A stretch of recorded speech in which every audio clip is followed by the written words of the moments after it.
Au Burkina Faso, une forte quantité de cyanure, environ 900 sacs de 50 kg d'une valeur de plus de 160 millions de francs CFA, a été saisie ce matin par la brigade d'enquête et de recherche de l'Ouest. La coordination nationale de lutte contre la fraude était face à la presse à Bobo Dioulasso pour présenter ces produits dangereux. Ismaël Saturin, Paris et Hassan Gourabou pour le compte-rendu. Une autre preuve que la coordination nationale de lutte contre la fraude ne sommeille guère dans la lutte contre la fraude au Burkina Faso. La brigade d'enquête et de recherche de l'Ouest a pu mettre la main sur ce camion transportant des produits chimiques dangereux, notamment les cyanures. Nos équipes ont déniché la supercherie en cours sur l'axe Bobo-Bama le 4 mars 2025. Les fraudeurs ont-ils précisément transvasé le cyanure dans des sacs ordinaires estampillés aliments bétail? Pour parachever leur basse besogne, ils ont choisi de saupoudrer le chargement avec quelques sacs de tourteaux.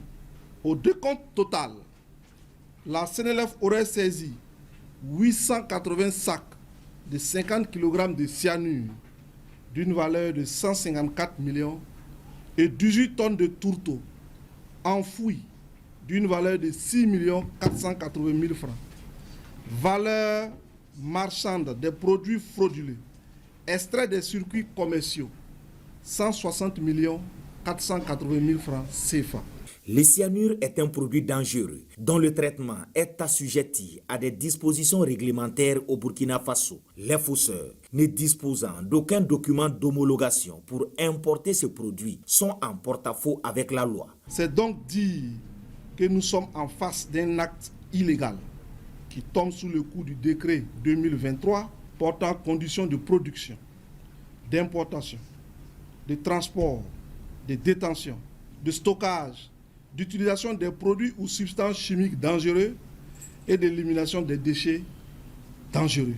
Face à ce manquement grave, mes services ont tout naturellement invoqué les termes de l'article 73 du même décret. Toute violation des dispositions du présent décret est sanctionnée par le paiement d'une pénalité correspondant au double du montant dû, d'appliquer d'autres sanctions administratives, de saisir et confisquer les produits ou substances chimiques dangereux en cause et d'engager des poursuites judiciaires, le cas échéant, conformément aux dispositions du Code de l'environnement. À travers toutes ces actions, la CNLF entend apporter avec détermination sa part contributive à l'assainissement des milieux économiques et financiers en barrant la voie à la fraude. Mais pour réussir cette mission, la collaboration des populations est impérative.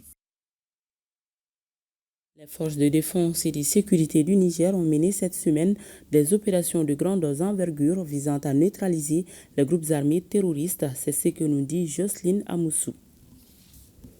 Dans la région de Tillabéri, sur la rive droite du fleuve, dans le cadre de la lutte contre l'orpaillage clandestin et ses conséquences sécuritaires, une patrouille des forces de défense et de sécurité basée à Tamou a mené le 31 mars 2025 une opération de démantèlement d'un site illégal situé dans la localité de Kaleyenu.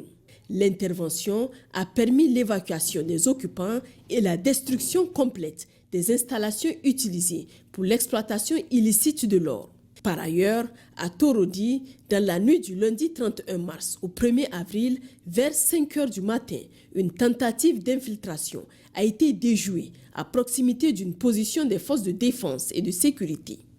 Un individu se déplaçant discrètement à vélo a tenté de s'approcher des installations militaires, vraisemblablement pour recueillir des renseignements. Repéré par la sentinelle en poste, il a refusé d'obtempérer aux sommations et a été intercepté après avoir été légèrement blessé à l'épaule par un tir d'avertissement.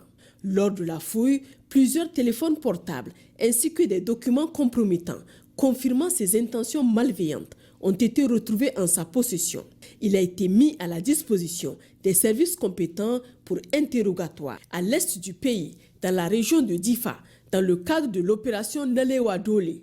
Le dimanche 30 mars dernier, les éléments du poste militaire de reconnaissance de Bosso ont arrêté 2 membres actifs de Boko Haram alors qu'ils s'apprêtaient à rejoindre leur groupe criminel après un séjour auprès de leur famille. Parallèlement, un détachement des forces de sécurité a découvert à Toumour un important dépôt logistique ennemi. Le matériel saisi comprenait des vivres, des équipements destinés à la fabrication d'engins explosifs improvisés, ainsi que divers produits dopants utilisés par les criminels pour endoctriner leurs nouvelles recrues et les préparer au combat. En marge des opérations, les forces de défense et de sécurité continuent de renforcer leurs liens avec les populations civiles. Dans ce contexte, des centaines de kits alimentaires ont été distribués aux personnes démunies afin de soutenir leur résilience et de leur permettre de célébrer le dimanche dernier la fête de Ramadan dans de meilleures conditions.